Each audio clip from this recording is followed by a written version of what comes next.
Oi pessoal, eu tô gravando esse vídeo aqui diretamente pro Instagram e também pro YouTube, afinal de contas tem bastante tempo que eu não posto em ambas as plataformas. Eu escrevi o roteiro desse vídeo, então vai ser um pouco diferente daquela maneira espontânea que eu tô acostumado a falar, às vezes com fluxos meio esquisitos de consciência, que uma coisa vai puxando a outra, mas aí eu deixo uma coisa pela metade. Eu vou tentar fazer com que isso não aconteça nesse vídeo, porque eu considero esse assunto muito mais importante também, muito mais sério, e que precisa ser tratado com o devido cuidado, com a devida cautela, por que não dizer, mas é um assunto que eu considero imprescindível, que é justamente essa questão que nós temos visto nas últimas, não digo décadas, mas assim nos últimos anos nós temos visto se intensificar com uma grande frequência, que é a cultura do cancelamento. E teve um caso em específico que me chamou a atenção, que é o que eu vou abordar aqui, né? Como nós já pudemos acompanhar alguns dias atrás, houve um episódio envolvendo o Kim Kataguiri e a Dia TV. E a Dia TV é um canal LGBT. E esse episódio me fez refletir sobre alguns pontos que às vezes a gente ignora ou finge não perceber. Né? Como eu já falei aqui, a Dia TV é um canal do YouTube,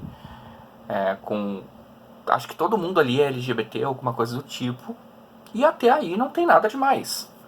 Afinal de contas, as nossas conversas entre pessoas, né, devem divergir ideologicamente e em estilos de vida, e isso deveria ser uma baliza para os nossos princípios democráticos, entender que há pessoas que vivem diferente da gente, que pensam diferente da gente. Só que a reação de uma esmagadora maioria do público que acompanha o canal e a própria manifestação de alguns apresentadores, eu não sei se foi um ou dois, enfim, alguns apresentadores do próprio canal, que é a Dia TV, me deixou um gosto meio amargo, sabe, de censura. Censura, patrulha ideológica, desprezo pelo debate saudável de ideias. Eu tô olhando aqui pro lado porque eu tô pegando minha colinha, tá? Acusações infundadas de que pessoas de direita seriam automaticamente intolerantes, cheias de ódio, e isso deixou um recado claro. Se vocês derem espaço para quem não queremos ouvir, nós vamos cancelar vocês.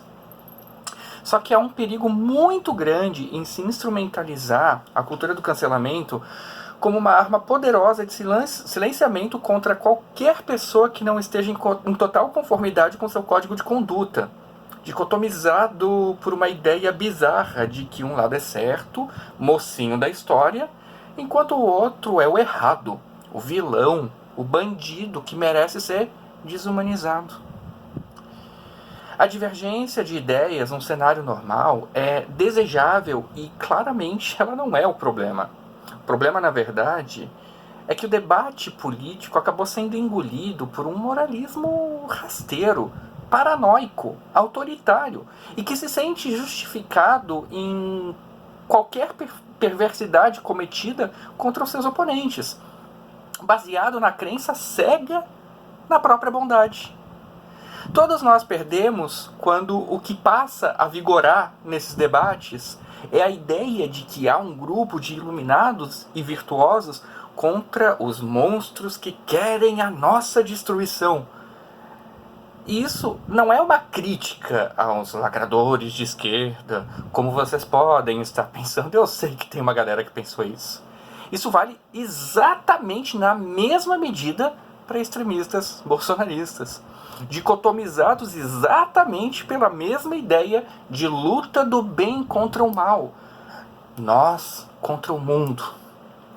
Quando o debate político se transforma em uma coisa tão simplista, rasteira e infantilizada, qualquer possibilidade de diálogo começa a se esvair até a sua completa impossibilidade.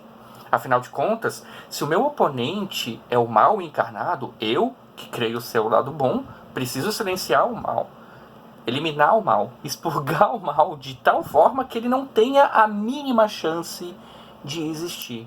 E isso, inevitavelmente, leva a pessoa que acredita cegamente na própria bondade a encontrar moral, ainda que totalmente distorcida, na desumanização de seus oponentes, o que pode levar essas pessoas a acreditar que matar os malvados não seria uma ideia moralmente reprovável.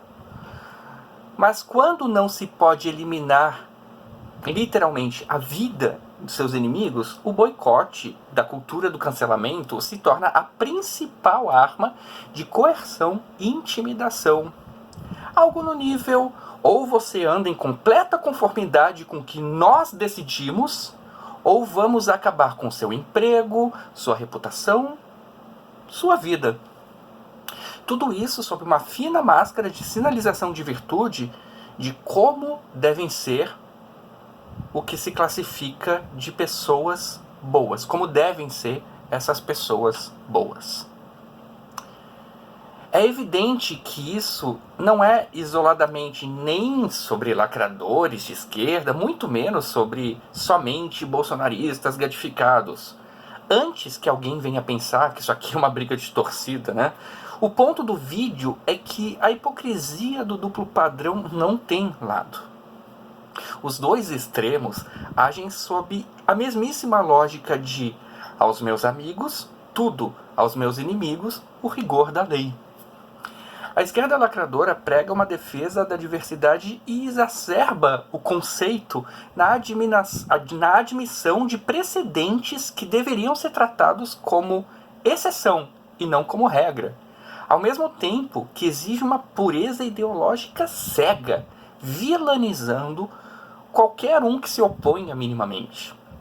Por outro lado, a direita, que se deixou capturar pelo engano do bolsonarismo, defende uma liberdade tão contraditória quanto a impraticabilidade de seu moralismo, que enxerga qualquer discordância como comunismo, traição à pátria, intenção oculta de destruir algo.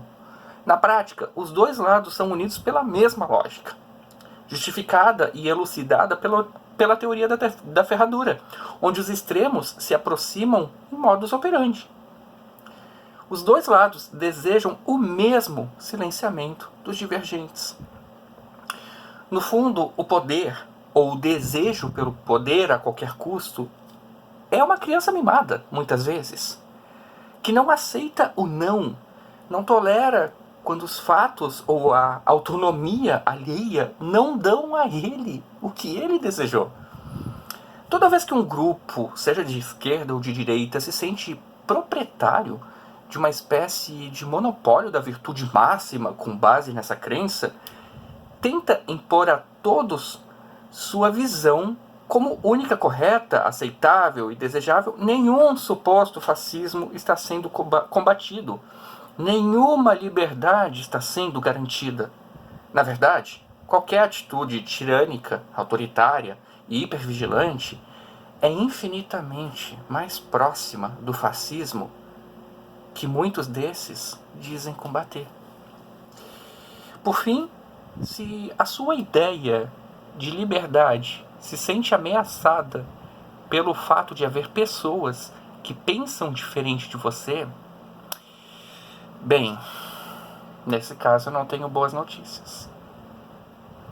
É isso, gente.